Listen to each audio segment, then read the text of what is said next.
नमस्कार दोस्तों, मैं ऋतुराज आप सभी का अपने YouTube channel kites coaching classes में हार्दिक स्वागत करता हूं। काइट्स कोचिंग क्लासेस एक कदम भविष्य की ओर। हमारा टॉपिक चला था बुशहर रियासत, जिसमें हमने पिछले वीडियो में किया था राजा राम सिंह तक। राजा राम सिंह जिन्होंने क्या किया था, राजधानी कहाँ बसाई थी, सराहन से लाकर रामपुर में बसाई थी। तो आज हम पढ़ेंगे उग्रसेन के बारे में, उग्रसिंह के बारे में और महेंद्र सिंह के बारे में। वीडियो शुरू करने से पहले मेरा आपसे अनुरोध है, आप मेरे चैनल को सब्सक्राइब करें, वीडियो को लाइक करें, कमेंट करें और साथ ही साथ जो बेल आइकन दिया है उसे प्रेस करें ताकि आपको मेरे अगले वीडियो की अपडेट मिल सके। तो शुरू करते हैं आज का टॉपिक। तो क्या हुआ, जब राजा राम सिंह के बाद एक राजा आए राम सिंह के बाद एक राजा आए रुद्र सिंह। ठीक है, इन्होंने कुछ अधिक कार्य नहीं किया। इनका पुत्र था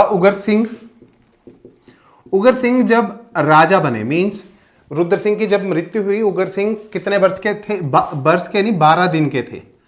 तो राज्य का जो कार्यभार था वो कौन संभालता था, वो रानी संभालती थी और रानी के साथ मंत्रियों का एक समूह था। ठीक है, तो जो इनमें मुख्य जो मंत्री था, जिसे हम बोलते हैं मुख्यमंत्री, उसे उस समय जो बुशहर का शासनकाल था उस समय मुख्तियार नाम दिया गया था। तो आपसे क्वेश्चन अगर आता है कि मुख्तियार क्या है, तो मुख्तियार मुख्यमंत्री को बोलते थे। और यही दौर किसका था, जो ये दौर था, आप बोल सकते हैं जो 18वीं शताब्दी का अंत था। उस समय 4 महाशक्तियां हुआ करती थी। एक थी कौन, गोरखा, दूसरे थे रणजीत सिंह, एक संसार चंद और एक गुलाब सिंह। गोरखा कहां से थे, नेपाल से, रणजीत सिंह पंजाब से, संसार चंद कांगड़ा के और गुलाब सिंह कहां से थे, ये जम्मू कश्मीर के राजा थे। हुआ क्या, जब जैसे पहले मैं बात करता हूं गोरखा राज्य की, तो गोरखा राज्य की स्थापना जो की थी वो की थी किसने, वो की थी 1768 में। 1768 में जो जिन्होंने गोरखा राज्य की स्थापना की थी उनका नाम था पृथ्वी नारायण शाह।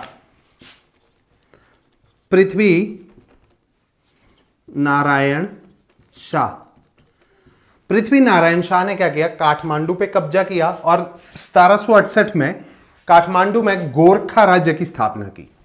ठीक है, 1778 में इनका जो पौत्र हुआ, जिसका नाम था, पौत्र का नाम था रणसूर शाह,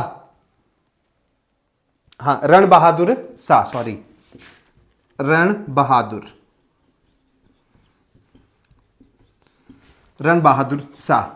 अब क्या हुआ उसी समय, ये तो गोरखा नेपाल की बात चली हुई थी, उसी समय में अगर मैं बात करूं, साथ साथ में 3-4 घटनाएं हुई।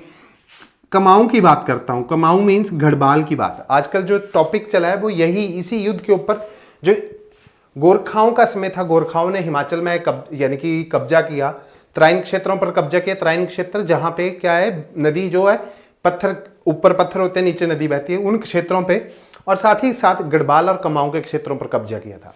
तो हुआ क्या, जब कमाऊं में उसमें जो राजा था वो चंद राजा था। उसके 2 वजीर थे, एक जोशी वजीर और एक का नाम था फरतियार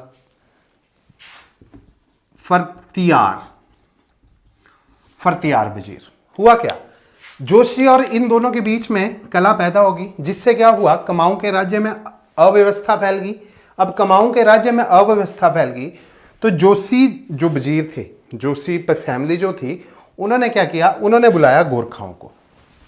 ठीक है, गोरखाओं का जो कौन था, जो राजा था रण बहादुर शाह, वो सारी बात को नोट करता रहा कि कमाऊं में क्या चला हुआ, और उन्होंने क्या किया, यहां सहायता देने की बजाय कमाऊं पे हमला कर दिया और कमाऊं पर कब्जा कर लिया। ये कब्जा इन्होंने 1803 में किया था, पर युद्ध जो इन्होंने हमला किया था वो 1791 में आक्रमण किया और 1803 में क्या कुमाऊं पर इन्होंने क्या कर लिया, कब्जा कर लिया। उसके बाद इन्होंने देखा गढ़वाल के ऊपर हमला किया और गढ़वाल के ऊपर भी कब्जा कर लिया। ठीक है, अब इसी समय 1793-94 की बात है, हमारी एक रियासत है सिरमौर। सिरमौर रियासत में उस समय एक राजा था करम प्रकाश, और करम प्रकाश का भाई था रतन प्रकाश।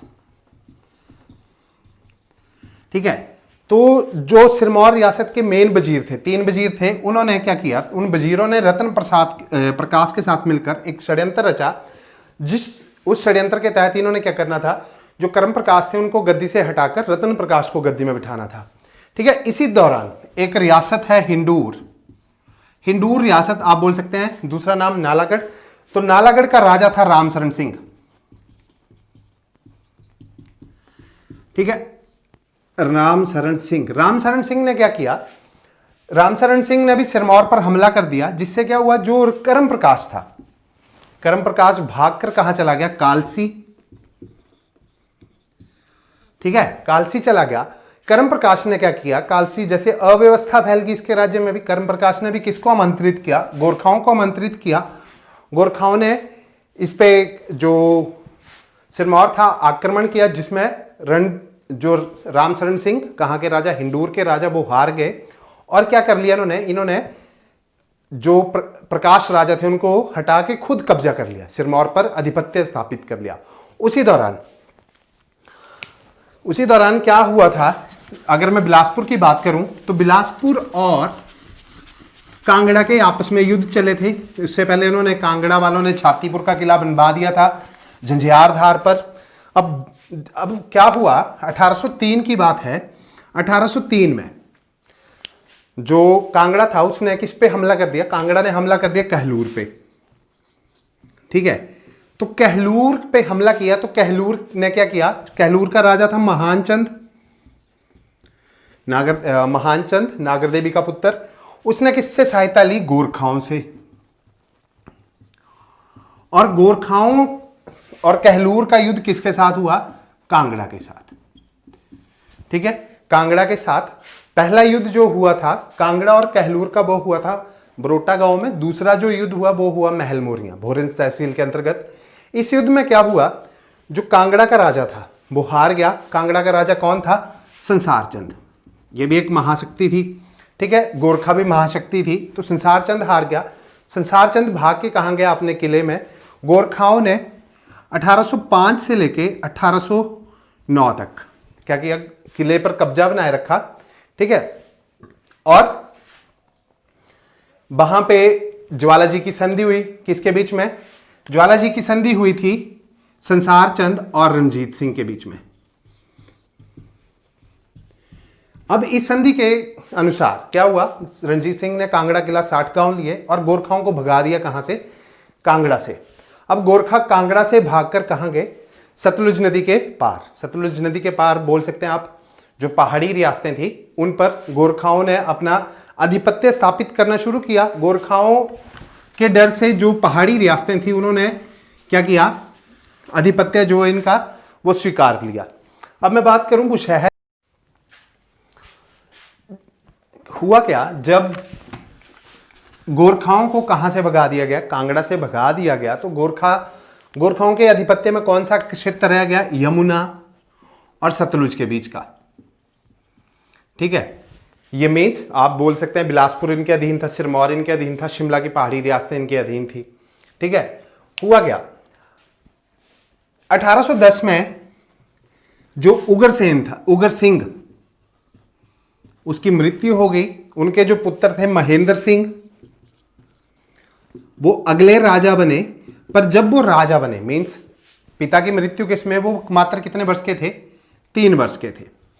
ठीक है, तो राज्य का कार्यभार कौन चलाता था, राज्य का कार्यभार माता यानी कि राजमाता और जो वजीर थे वो मिलकर चलाते थे।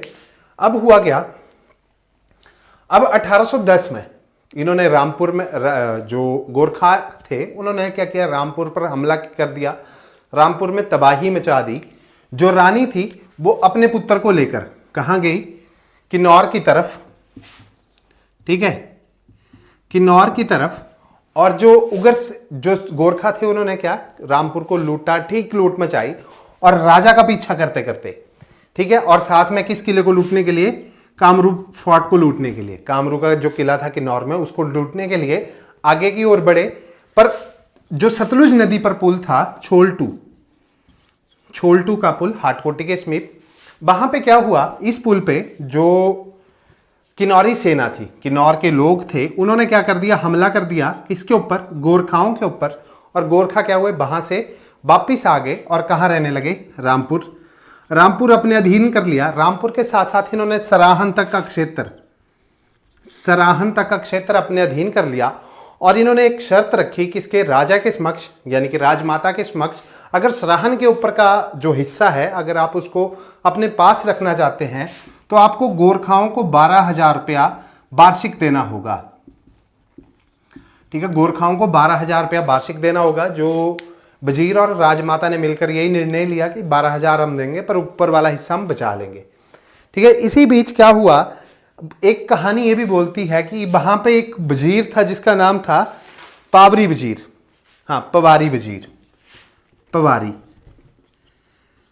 वजीर ने छोलटू के पुल के पास क्या किया था, जो गोरखा सेना थी उनको बक्से लद कर, यानी कि बोला ये सोना है, इसमें चाबियां गुम हो गई हैं, ठीक है, और खजाना है राजकोष का, तो आप इसको ले जाओ नीचे, आप ले जाके इसका ताला तोड़ना और इसमें सोना मिलेगा। पर एक्चुअल में जो बुकों में लिखा है वो लिखा है कि उस जो बक्सों में वो पत्थर भरे हुए थे, सोना नहीं था। ठीक है, इसके बाद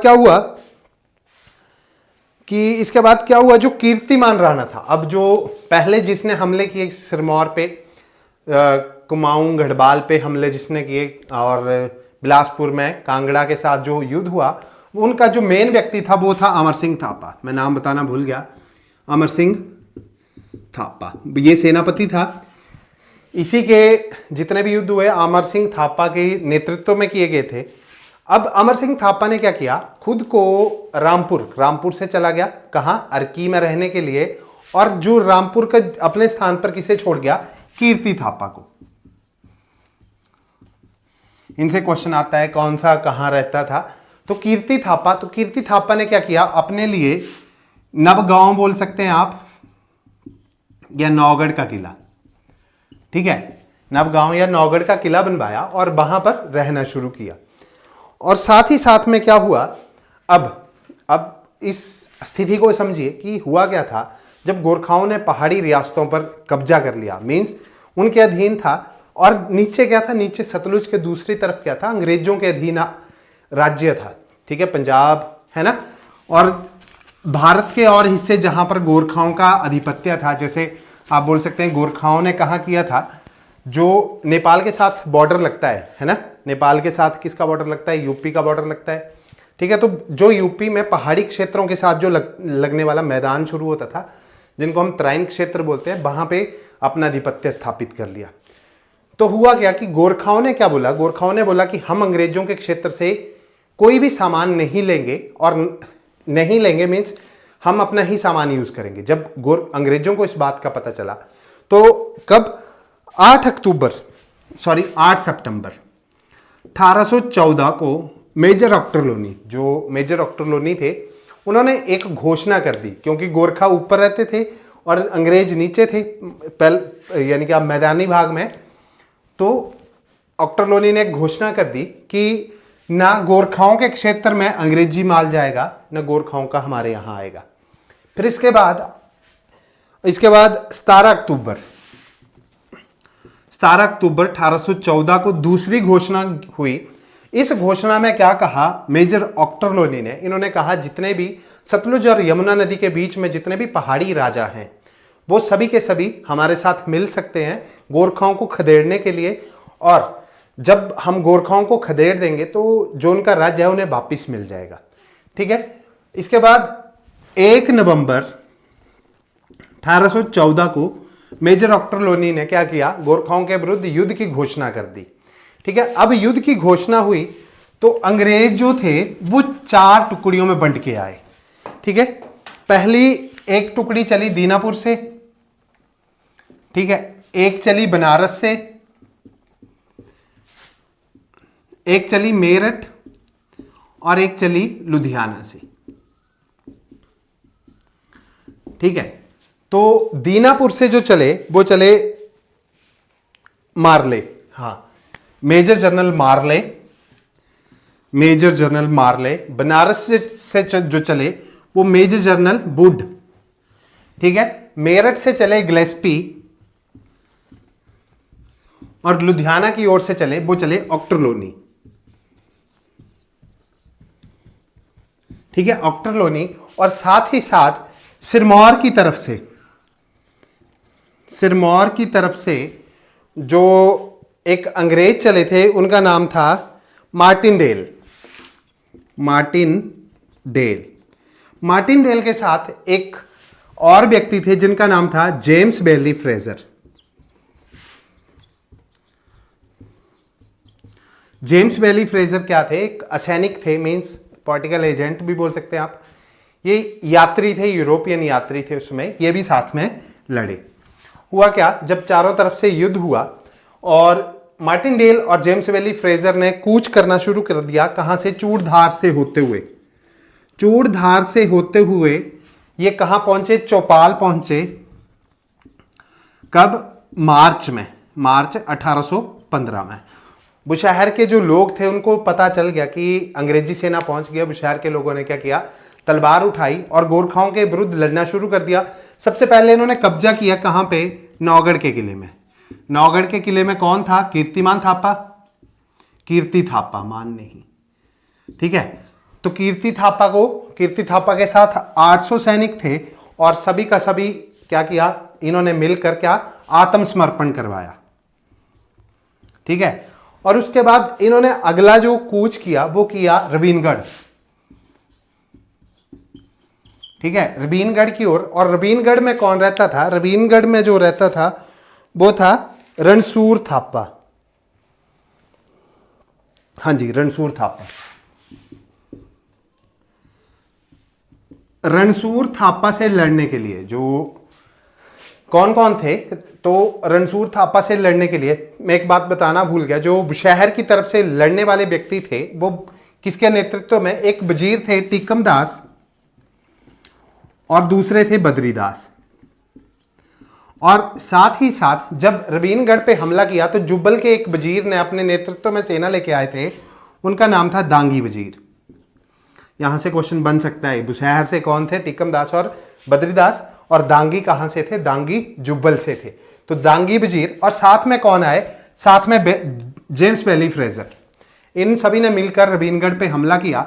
रवीनगढ़ में कौन था? रणसूर थापा था। रणसूर थापा को अमर सिंह थापा ने एक संदेश भिजवा दिया जिसके तहत क्या बोला गया था कि आप हथियार डाल दो, ठीक है। तो इन्होंने क्या किया? रणसूर थापा ने हथियार डाल दिए और जो रवीनगढ़ का किला था इसके ऊपर अधिकार कर लिया। पर रवीनगढ़ का किला बुशहर को ना मिला।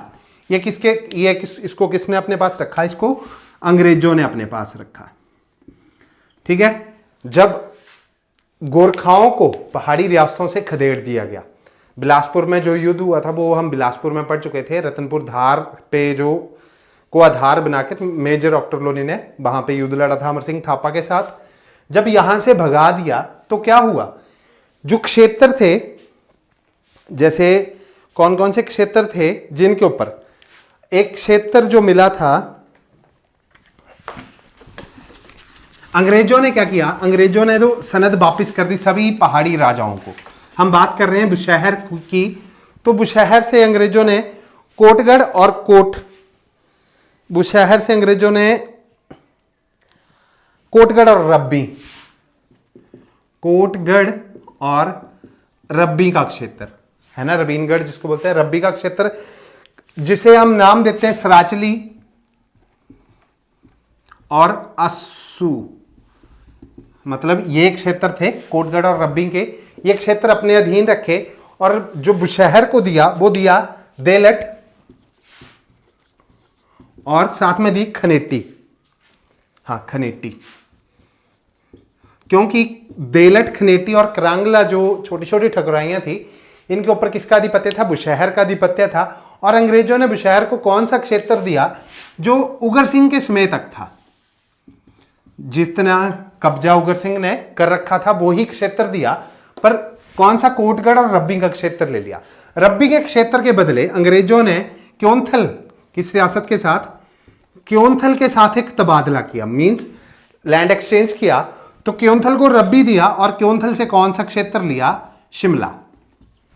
ठीक है, क्योंथल से कौन सा क्षेत्र लिया, शिमला। उसके बाद क्या हुआ, महेंद्र सिंह, इसके बाद जब महेंद्र सिंह के पास यानी कि आधिपत्य आ गया राज्य का, तो महेंद्र सिंह के समय कुछ यात्री कहां आए थे, शिमला आए थे। सबसे पहले तो नाम लूं मैं, जेम्स वैली फ्रेजर,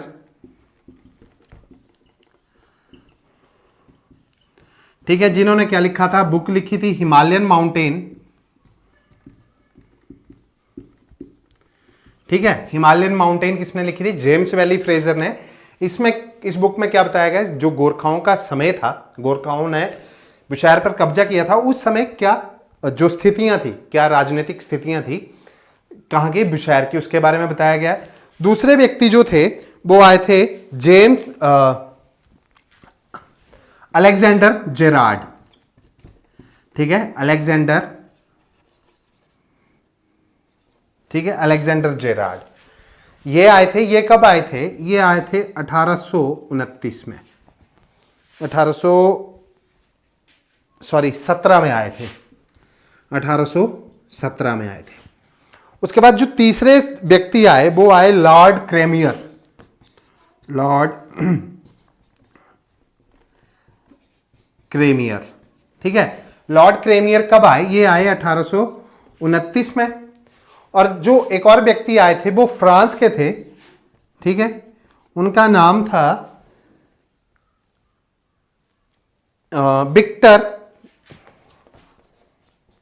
विक्टर जैकमो।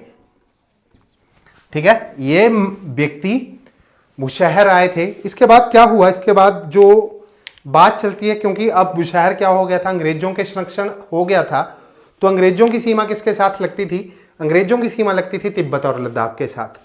तो अंग्रेजों ने क्या किया, मैं शॉर्ट में बताऊंगा क्योंकि इससे क्वेश्चन नहीं आता है।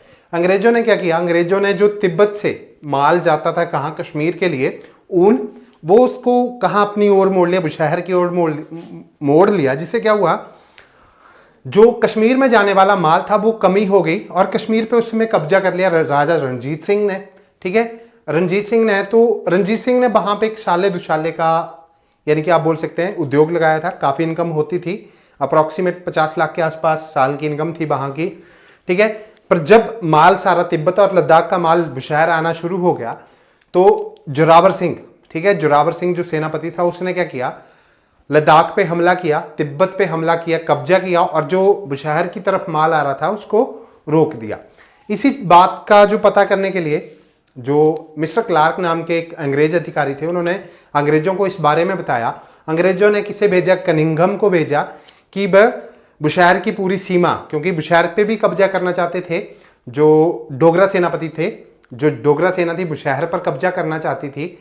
पर क्या हुआ कि कनिंघम आए, उन्होंने सारी रेखा देखी तो कनिंघम ने कुछ बातें जानी, जिसमें क्या था कि जो बुशहर का राजा था, अंग्रेजी संरक्षण में होने के बाद तिब्बत के धियो गांव से और एक और गांव था जिसका नाम है मैनिंग, धियो और मैनिंग गांव से क्या लेते थे, कर लेते थे और साथ ही साथ हर तीसरे वर्ष वहां के राज्यपाल को उपहार भेजते थे। और साथ ही ये भी बात बताई कि जब भी राजा का यानी कि तिलक होता है, राज तिलक होता है, तो तिब्बत हमें उपहार भेजता है।